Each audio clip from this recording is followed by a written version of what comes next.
Dersazazaki, sazaca ders.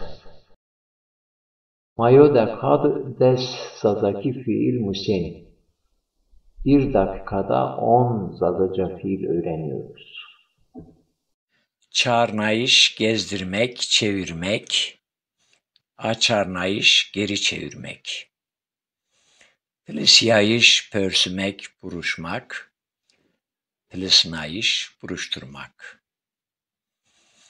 Huradayış, giyinmek. Şalinayış, soymak. Untış, çekmek. Tundayış, itelemek, ısı vermek. Pesayış, kesilmek. Pesnayış, kesmek.